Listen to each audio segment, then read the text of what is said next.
Hello mga kapatid, magandang hapon po. Ito po si Aling Marie, ang inyong kakampi, si Ate Marie, si Nanay Marie, si Tita Marie, at si Aling Marie. Okay, ako po ay magbibigay lang ng kaunting komento regarding dito sa mga tumatakbong trapo. Ano po? Usong-uso na naman po ang pambobola, ang panluloko at ang pamimili ng boto, no? Na ang perang yan ay nagmula sa ating bulsa, no, mga kapatid. Ito lang po masasabi ko regarding dito kay Philip Salvador. Si Philip Salvador po at sina Bong Revilla at pati na si Lito Lapid, yan po ay magbe-best friend. Magkaut-utan dila yan bilang mga action star. Ano po? Kung kaya't yung mga yan ay nagkaroon na tila pagkakaisa ng mga artista na pasukin ang Senado o ang politika. Ano po? Ito pong ginagawa nila ay ano na po to?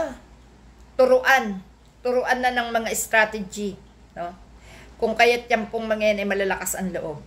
Si Willie Revillame po, nakakahiya, no? Lalo na po sa mga itinatanong sa kanya.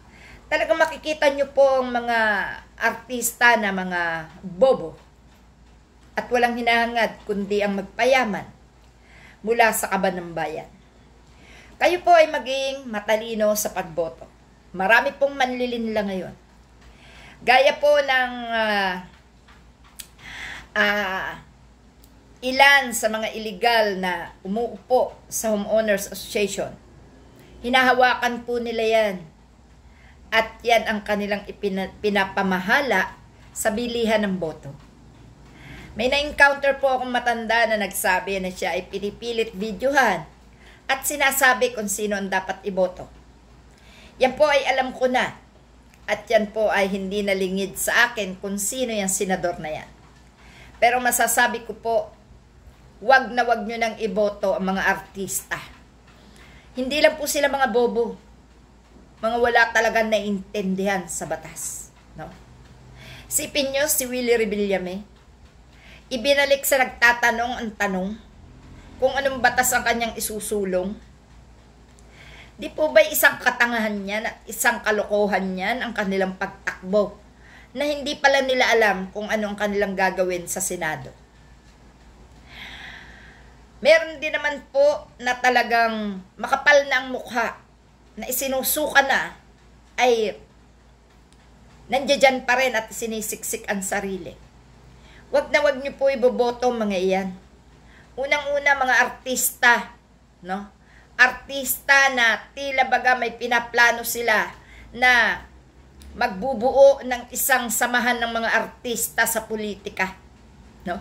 Grabe, no, mga kapatid. Sipin nyo, walang alam, tatakbo.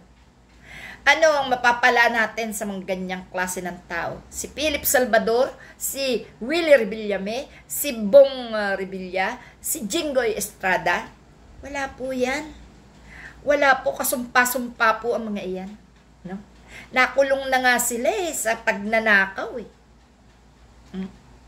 Ngayon naman, mga nagsisipamili ng boto. Hindi lang po sila, marami sila ng mga tumatakbo senador, mga namimili ng boto. Puro sila pambobola po, matatamis ang dilap. Lahat sila pro-China. Ay, di ba si Philip Salvador ay maka-Duterte? Pero, best friend sila ni Bong Revilla at ni Jinggoy Estrada. Hindi po kaya ito ay talagang sabwatan ang kanilang pagtakbo. Nakakaloko, nakakairita, nakakarimarim, nakakasuka, no? Marami po. At meron po silang mga inilalabas ngayon, ang mga vlogger ng mga DDS, na kung ano-anong kasinungalingan, no? Wag na wag po kayo maniniwala mga kapatid sa mga pinagsasabi ng mga yan. Yung mga pinagsisigawan nila, yung panggugulo nila sa ating mga vlog, wag nyo pong papatulan mga kapatid. Mga desperado na po sila, wala na po silang maisip na gawin. Ito naman pong tungkol kay Sara Duterte sa impeachment. May nagsasabi po na sinadya raw ito ni Bongbong Marcos na ipa-impeach o ng mga kaalyado ni Marcos para daw magkaroon ng bagong Vice Presidente ngayong 2025 sa June. Kung kaya't sa June ay sa kanila re-reviewin ang impeachment case ni Sara Duterte. Ito po ay lumalabas ngayon sa mga talakayan o sa harapan ng mga senador, no? At yan nga po ang nasabi, na tila po sinadya nila na isabotay si Sara Duterte para daw magkaroon ng bagong Vice Presidente ngayong June, no? So, tayo po ay talagang walang kinikilingan sa kanila. Kung ano man po ang nabubuo sa isipan ng presidente at ng vice presidente, bahala na po sila, no? Ang masasabi ko lang, hindi na dapat maupo ang mga Duterte sapagkat diyan na po magsisimula ang pagpapatuloy ng mga kabulukan ng matandang Duterte. Ipagpapatuloy yan ng kanyang anak. Sinabi rin po yan na kapag si Sara Duterte ang naupo ay ipagpapatuloy ang sinimula ng ama, no? Kung kaya't yan nga po ang dahilan kung kaya't iginigiit ng mga makaduterteng abogado na si Sara Duterte ay talagang pinagplanuhan at pinagkaisahan na tanggalin bilang Vice Presidente upang mabago na ang Vice President at nang hindi na rin makatakbo si Sara Duterte sapagkat binitiwan ni Sara Duterte ang salitang ipagpapatuloy ko ang sinimula ng aking ama. Yan. Kaya po mga kapatid, huwag po tayong basta magtitiwala. Tama na po. Hanggat 2028 na lang po silang lahat, no? Lahat ng may iwang senador na nakaupo ay palitan na natin ng mga bago sa 2028 at yung mga tumatakbo ngayon ng mga bulok na senador ay palitan na din natin ng mga bago.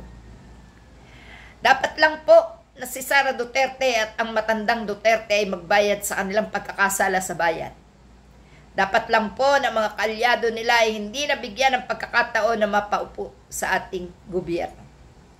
Lahat po sila ay naging salot sa ating bayan.